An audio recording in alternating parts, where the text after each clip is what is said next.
Ano ba yan, Kate? At saka Chloe, bukas ng pasukan natin, hindi man lang tayo gumanda ng bakasyon. Ano pa?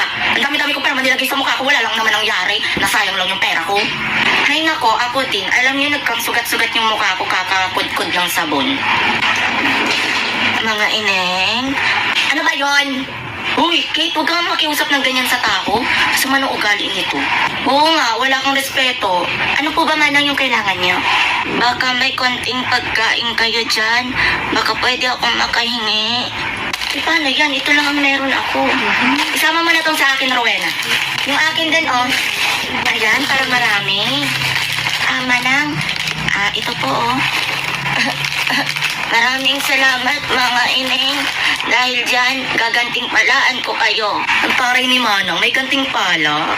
Ito ang mahiwagang kwintas. Kapag ito ay sinuot nyo, magiging bago ang itsura nyo. Totoo po